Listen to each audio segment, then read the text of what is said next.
ನಮ್ಮನ್ನು ಟಾರ್ಗೆಟ್ ಮಾಡಿ ಮಾತನಾಡಿದ್ದಾರೆ. ಅದಕ್ಕೆ ನಾನು ಉತ್ತರ ಕೊಡ್ತೀನಿ. ಅಲ್ಲ, ನಿಮ್ಮ ಪಕ್ಷಗಳು ಕೈ ಜೋಡಿಸೋರ ಅಂತ ಯತ್ನಾಳ್ ಜೊತೆ ಪದೇ ಪದೇ ಜಿಲ್ಲೆ ಅದು ಅವ್ರ ರಾಜಕಾರಣ ವಿವೇಚನೆಗೆ ಬಿಟ್ಬಿಡ್ಬೇಕಲ್ಲ. ಅದನ್ನ ನಾನೇ ಹಂಗೆ ಹೇಳಿದ್ದೆ. ಅವ್ರು ಬರ್ತಾರಂತೆ ಮುಸಲ್ಮಾನ್ ಬಾಂಧವ್ರು ಹೇಳಿದ್ರು, ಬರಲಿಲ್ಲ. ಅದಕ್ಕೆ ಅವ್ರು ಬಹುತೇಕ ಯತ್ನಾಳ್ ನನ್ನ ಟಾರ್ಗೆಟ್ ಮಾಡಿದ್ರು.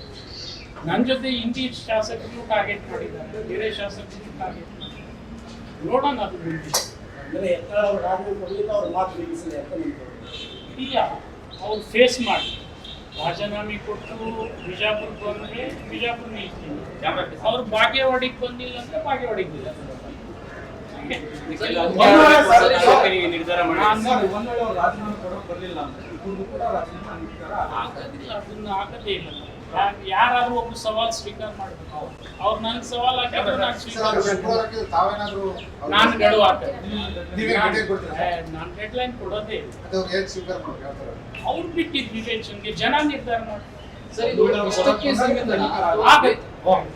ಸರ್, ಈ ಹೇಳಿಕೆಗೆ ಮಾತ್ರ ಆಧರಿಸಿ ತಾವು ಈ ನಿರ್ಧಾರ ತಗೊಳ್ತಾ ಇದ್ದಾರೆ? ಅವ್ನು 100% ಬೇರೆ ಏನೂ ಇಲ್ಲ.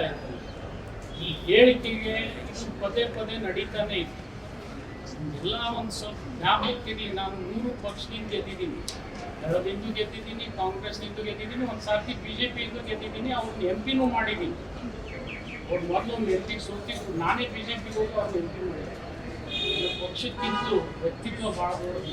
ಅದು ಉಳಿಸ್ಕೊಳ್ಳೋ ಸಲುವಾಗಿ ನಾನು ಮಾಡಿದೆ. ಅಂತ್ಯ ಆಡಬೇಕು ಅಂತ ಸರ್ ಪದೇ ಪದೇ ಈ ತರ ಆಗ್ತಾ ಇದೆ ಹೇಳಿಕೆ. ಮುಖ್ಯಮಂತ್ರಿಗಳ ಗಮನಕ್ಕೆ ಇನ್ನೂ ಹೋಗಿಲ್ಲ. ನಾನು ಹೋಗಿ ತರುವುದೇ ಇಲ್ಲ, ಅವಶ್ಯಕತೆ ಇಲ್ಲ. ನನ್ನ ವೈಯಕ್ತಿಕ ನಿರ್ಧಾರ.